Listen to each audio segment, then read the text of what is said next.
Red Zone TV kwoli webale kubanga okyagoberera yonna gy'osinzira okubanga gy'otulabira nebaza mmwe abatambula naffe ebbanga lyonna abasubscribinga ku channel eno ate nammwe abatanaba kubanga musubscribinga n'ennyongera okujjukiza nti kkirira wansi awo olaba ekigambo subscribe kikwateko okwate kade aka notification kakuyambako okujjukiza Red Zone TV bw'eba etaddeyo ensonga yonna. Kakati gwe yasubscribinga edda anja kusaba genda mu comment section teekamu obubaka tubuulire waawe osinzira okubanga ogoberera omukutu guno ate tubeere nga tukutuusako ensonga.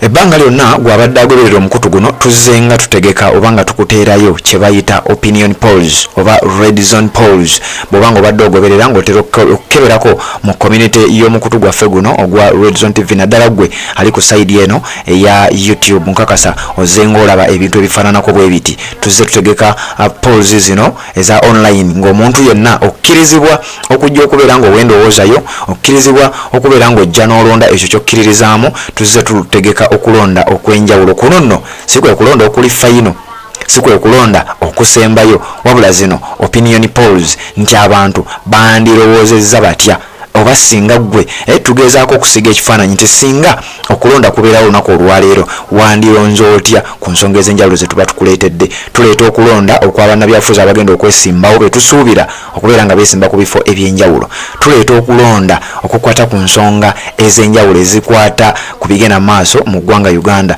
era nzijukira bw'obanga obadde ogoberera omukutu guno twakuleetedde polls olunaku olwaleero ndowooza oba onaakalaba bulungi nako kankakulage twakuleetedde polls nga tukugamba era kanondoza ke kamu kuzisembyeyo if Kabaka decides to bring one back who is your favorite nenkikudiramu wano nti singa Kabaka asalawo okukomyawo omu ku bano ani akusingira era njagala okutegeeza nti opinion poll eyo sijja gigendamu nnyo Oweekitiibwa Dan Mulika akyayina ebitundu 80 ku buli 10 n'ebirala ebyo si y'ensonga esinga obukulu wabula ensonga esinga obukulu yeya opinion polls ezigenda mu maaso ku side olwaleero tunuulidde Mityana nga district tugenze Mityana ne tujjayo ebifo bino bisatu tukututte mu Mityana municipality nga muno mulimu Honorable Zaake Francis Butebi nga kuliko Oweekitiibwa governor oba chairman owa district y'Emityana ku kaadi ya National Unity Platform amanyiddwa nga Mugisha Patrick Nshimye bano nga be baliwo nga abali favorite okusinzira ku nsonda ezeesigika abamanyi ag'omunda bagamba nti omusajja oyo yandibanga ateekateeka okubeera nga yeesimba ku Honorable Zaake Francis Butebi ate ayogala kaadi y'ekibiina ekya National Unity Platform kati ffe ne tukkirira ne tuba nga tukuteerawo kye bayita online polls obeere ng'olonda nti singa abantu bano beesimbawo naddala oba mu kamyufu oba embeera yonna gye baba basazeewo okubeera nga beesimbirawo oyinza kubanga olonda otya. Twagenze ku mukutu gwaffe nga bwemumanyi nga bwenkugambye tutera okukola ogwa Red Zone TV ogwa YouTube ne tubuuza ekibuuzo if you are to vote for Mityana municipality nti singa oli wakulondera Mityana municipality who is your favorite ku baana ababiri ani gwe wandisoose okubanga oteeka mu birowoozo byo era gwe wandironze. Akalulu kabadde kakyatambula mu ddakiika ezikyagenda mu maaso naawe osobola okugenda by the way genda ku YouTube yoteeka mu Red Zone TV osubscribinge ku channel eyo genda mu community wolaba ekigambo community ku mukutu ogwo gwa Red Zone TV otandika okuscrollinga ojja kagwako oli waddembe okulonda nga bw'oyagala era byonna tujja kubiteekayo era biba byeraga byokka.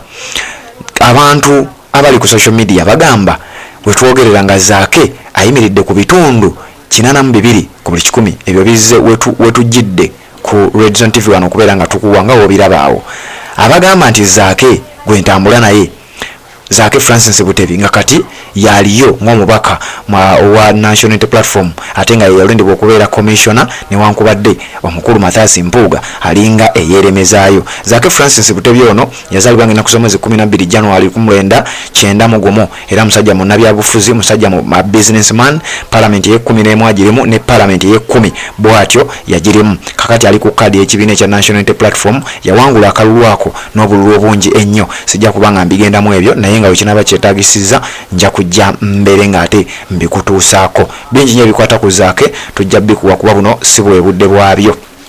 Kakati Zaake we tujjidde ku mpewo nkugambye abadde ayina ebitundu 82 ku buli 100 abagamba nti Mugisha Patrick Nshimye nga bo bali ebitundu 18 ku buli 100 kubanga twataddeyo abantu babiri atamanyi musajja ono amanyiddwa nga Patrick Mugisha Nshimye ono nga ye LC5 chairperson Mityana district era ku kadi y'ekibiina ekya National Unity Platform omusajja ono yawangula akalulu era yafuna obululu bwe yafuna ndowooza nandibadde mbukuteerawo wano naye tujja kukireeta olulala ku mukutu guno ogumanyiddwa nga visible polls. Osobola ogendayo naawe n'obeera ng'obifuna naye nga yavuganya n'abasajja okuli Luzige Joseph Kamya mumanyi oyo yali ku kibiina ekya NRM, mumanyi omusajja yali ayitibwa Muyimbwa Abudu ono nga yali independent, then na Mugisha Patrick Nshimye n'abeera ng'alya akalulu kano, abantu bano ababiri n'abeera ng'abawangula ate okubeera nga ye chairperson wa district ey'Emityana niwe twogerera olunaku olwaleero. Kakati naawe ate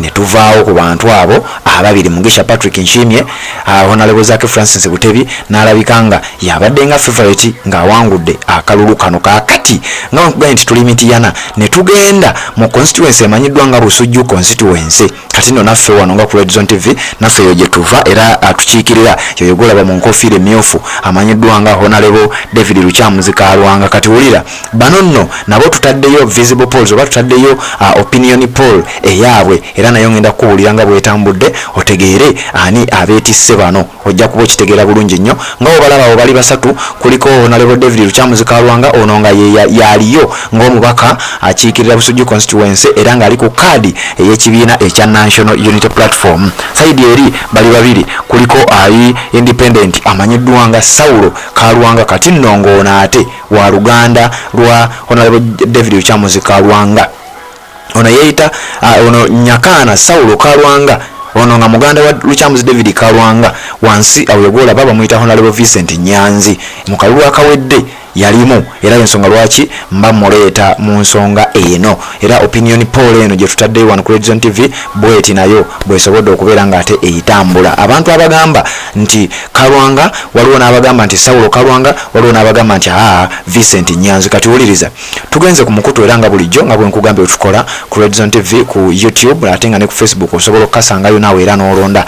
Tugambye nti if you are to vote for Busujju constituency, who is your favorite? Nti singa oli wa kulonda mubaka agenda okuba nga akiikirira Busujju constituency olwaliraani gw'ogenda okuba nga olonda. Kati nno abantu bagenze ne bagamba ffe tetujeemera Red Zone TV tujja genda tulonde. Ebitundu 92 ku buli 100 we tujjidde wano nga bagamba Honorable David Lukyamuzi Kalwanga ku kaadi eya National Unity Platform ebitundu 92 ku buli 100, 92%, ebitundu 92 ku 100 byafunye. Bali abalala bagabanye ebisigadde ndosobola okitegeera. Nyanzi Vincent ate nongono we NRM afunye ebitundu 6%. Saulo Kalwanga Nyakana nga wetwogerera wenzijidde ku mpewo abadde n'ebitundu 2 ku buli 100, 2%. Honorable David Lukyamuzi Kalwanga abadde ne 92%, Honorable Nyanzi Vincent abadde na 6%, Saulo Kalwanga Nyakana abadde na 2%. Kati ntumira abagoberera ensonga eno abasobola okutuukirira abakulu abo okusobola okukamutegeeza n'omugaba munnange twabadde ne opinion poll side eri eya Red Zone TV era bweti bwe yatambudde. Sigambe nti bwebiti bwe bijja okubeera oba bwebiti bwe byali, wabula bwebiti abantu abalina endowooza eya online polls oba bakkiriza nti kale katwegezeemu, leka tugezeseemu tubenga abalonda, tubenga ekintu abalaba kyanditambudde kitya, bwe batyo bwe bagambye. Kati ne tuvaawo awo ate ne tubeera nga tukkirira mu kibuga Mityana district woman MP. Jukira navaayo mabegakaawo ne nkutuusako amawulire nti mu Mityana district waliyo omukyala akiikirira Mityana district amanyiddwa nga Honorable Joyce Baagala Ntwatwa. Wabula nga Honorable Joyce Baagala Ntwatwa oyo abasajja bagamba n'abakazi bannakibiina ekya National Unity Platform n'abavubuka okuvaako mu district y'Emityana bagamba Joyce Baagala nedda, newankubadde oli ku kaadi ya National Unity Platform nedda engeri gy'okwasaganyamu ekintu abasinga obungi bagamba ffe tetusiimye yadde eddakiika n'emu. Kati omukyala oyo gwolaba ku screen yo oyo omukyala bamuyita Nalweiso Catherine Tusuubira. Era wano ngera bulijjo nga bwe nkugaba tutera okukola twagenze era ku mukutu gwaffe gwa Red Zone TV ku YouTube ne tuteekayo who is your favorite NUP woman MP Mityana district 2026. Kano nno ke kamu ku bululu obwaleese emberebezi. Ebigambo bingi byogeddwa naye nga bw'okalaba awo bwe kaayimiridde. Zino si ndowooza zaffe wabula bantu abakkiririza mu kye tutegeka be bajja ne balonda. Who is your favorite NUP woman MP Mityana district 2026? Abantu ebitundu 88 ku buli 100 bagambye Nalweyiso Catherine tusuubira yandibanga era ajja atusuubize twandibeeranga gwe tulinamu essuubi tusuubira Catherine Nalweyiso ne bamuwa ebitundu 88 ku 100 88%.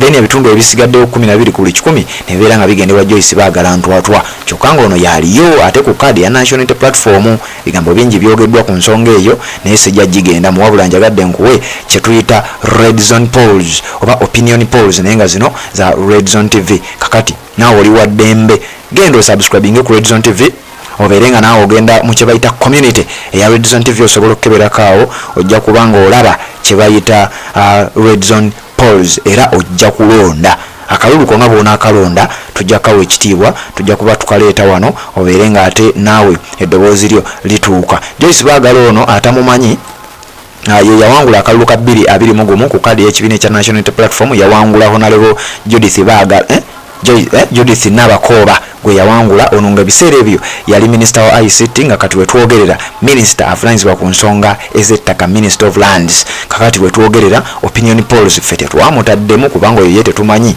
oba gyali oba taliiyo bw'aba waali tujja naye muteekayo tusobola otegeka endala kubanga buli lunaku tutegeka.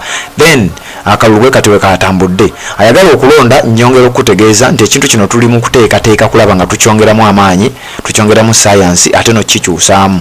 Tugenda kutegekanga Opinion Polls zino buli lunaku nga tubaako ne kyetulonda then ku nkomerero ya wiiki Sunday tubeere nga ate tujja ne tubawa results ez'ebyo ebinaabanga bitambudde mu Red Zone Polls zaffe. Webale kubanga okyagoberera omukutu guno gwa Red Zone TV tuwuliziganye mu updates esiddako tugenda kubanga ate tukwatagana. Webale kubanga okyagoberera tanaba kubanga osubscribinga kikole okwate ne kade aka notification obeere nga tomissinga nsonga yonna.